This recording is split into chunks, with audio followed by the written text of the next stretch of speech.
Halo, Assalamualaikum warahmatullahi wabarakatuh. Kembali lagi dengan saya Nur Hasana. Di video ini saya akan mengkritik atau menganalisis puncak masalah dalam novel Orang-Orang Biasa karya Andrea Hirata. Novel Orang-Orang Biasa atau Ordinary People adalah novel ke-10 yang diterbitkan Andrea Hirata bersama penerbit Bentang Pustaka. Andrea Hirata menulis novel Orang-Orang Biasa dikarenakan antara kekecewaannya yang begitu besar akan kegagalannya memperjuangkan seorang anak miskin yang pintar untuk masuk fakultas kedokteran di Universitas Bengkulu. Sinopsis dari novel ini adalah menceritakan sebuah kisah perjuangan seorang anak miskin nun jauh di pedalaman sana dalam menggapai cita-citanya untuk masuk ke fakultas kedokteran. Ia diterima di fakultas kedokteran ternama, namun harus terhenti karena terhalang biaya kuliah yang sangat mahal. Bermula dari sebuah desa di pedalaman kota Bengkulu, Blantik namanya, sebuah kota yang penduduknya lupa berbuat jahat. Adalah Inspektur Rojali, seorang polisi yang mengidolakan Syarukan, yang sialnya ditugaskan di daerah Blantik yang tenang dan minim kriminal. Karena terlalu damai, sampai-sampai Inspektur Rojali merindukan sebuah angkat tangan sambil mendorongkan senjata. Di suatu tempat terdapat sekumpulan orang-orang biasa yang beranggotakan 10, yakni Handal, Tohirin, Horun, Sobri, Rusip, Sulut, Debut, dan 3 anak perempuan, Nihe, Diah, dan Junailah. Persahabatan yang dimulai dari bangku sekolah hingga mereka tua, mereka dikenal akan kebodohan dan kepolosannya, hingga suatu hari saat mereka sudah berumah tangga, salah satu dari anggota kelompoknya yakni Dina memiliki anak yang luar biasa cerdas, berbeda dengan orang tuanya.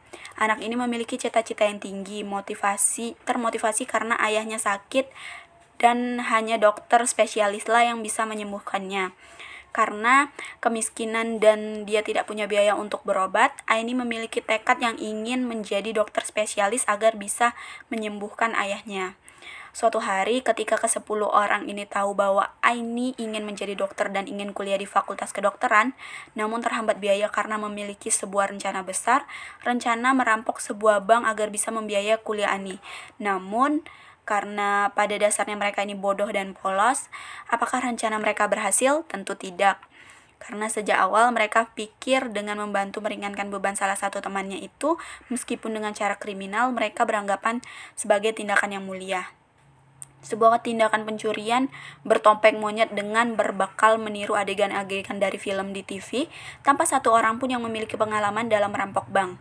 Rencana perampokan mereka terendus oleh Inspektur Rojali, sesuatu yang ingin ia impikan selama ini. Sebuah kejahatan di Belantik, namun karena mereka hanyalah perampok amatiran, alhasil mereka gagal total dalam merampok bank tersebut. Nah, itulah tadi sinopsis dari novel Orang-Orang Biasa ini. Kita akan mengkaji atau mencari tahu puncak masalahnya dari runtutan-runtutan masalah yang terdapat dari novel tersebut. Cerita ini dimulai dari perkenalan tokoh Inspektur Abdur Rojali dan Sarsan P. Arbi yang bertugas sebagai polisi di kota Belantik. Semenjak inspektur ditugaskan di Kabupaten Belantik, ia seperti kehilangan tanggung jawabnya sebagai polisi karena Belantik merupakan sebuah kota pinggir laut, kota naif dan non-lentik berpenduduk miskin, sangat damai, lembut, berjiwa humor, dan patuh pada aturan. Di balik tingkat keamanannya yang tinggi, Belantik menyimpan kejahatan yang besar, yakni pencurian uang dan korupsi uang rakyat. Di bab berikutnya, sekawan yang merupakan sebutan orang-orang biasa dalam cerita novel ini serta tokoh pembuli di sebuah trio Bestardin dan duo Baron.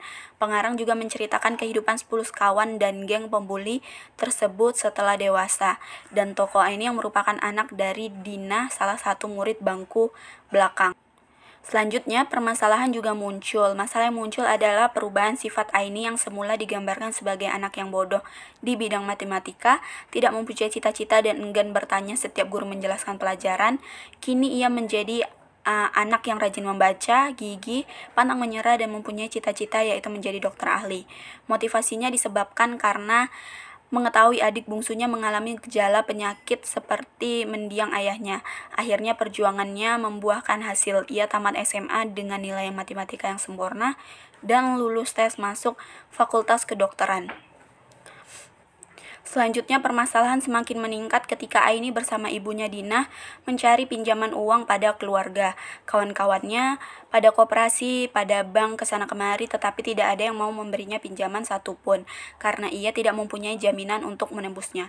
Kemudian, Debut, kawan lamanya, mengusulkan ide untuk merampok bank yang merupakan jalan satu-satunya untuk bisa membayar biaya pendaftaran dan uang muka kuliah Aini. Dina yang semula tidak setuju atas ide Debut, berubah menjadi setuju untuk merampok bank. Debut meyakinkan Dina bahwa perampokan yang akan mereka lakukan hanya semata-mata untuk meminjam karena keadaan terpaksa. Puncak cerita terjadi ketika Debut mengajak sahabat masa kecilnya, yakni para penghuni bangku belakang, untuk merampok bank. Mereka sepakat merampok atas dasar keadilan dan solidaritas. Perampokan bertepatan dengan Pawai 1000 Topeng Monyet yang digelar di HUT RI, yaitu di bulan Agustus, sehingga orang-orang dialihkan perhatiannya pada pawai tersebut. Dan aksi perampokan berjalan sesuai dengan rencana, meskipun perampokan terjadi di toko batu mulia yang merupakan usaha milik trio Bastardin dan duo Baron.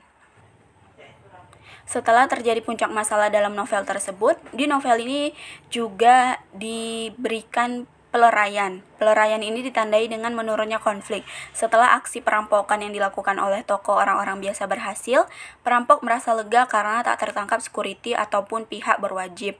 Uang tersebut tidak sudi digunakan untuk biaya kuliah Aini, karena bagi ibunya Aini atau Dina, uang tersebut adalah uang haram, yakni hasil pencurian dan hasil korupsi uang rakyat yang dilakukan oleh toko pembuli, yaitu trio Bastardin dan duo Baron. Sedangkan trio Bastardin dan duo Baron tidak sudi melaporkan kejadian tersebut pada polisi karena mereka akan ketahuan kegiatan pencurian uang yang selama ini dilakukannya. Lalu terdapat juga penyelesaian ceritanya. Penyelesaian ceritanya digambarkan ketika tokoh orang-orang biasa akhirnya bersepakat untuk mengumpulkan uang agar melunasi pembayaran uang pendaftaran dan uang muka kuliah Aini, sehingga anak Dina yang cerdas itu dapat masuk Fakultas Kedokteran. Dan hasil merampok sebanyak 18 miliar tersebut dikembalikan pada pihak polisi dengan cara menjebak trio Bastardin dan trio Baron ketika akan meninggalkan pasar becek menuju pelabuhan Tanjung Lantai, sehingga ia dibekuk dan mendapatkan efek jera. Nah, itulah tadi puncak masalah dari novel Orang-Orang Biasa karya Andrea Hirata. Semoga bermanfaat. Sampai jumpa.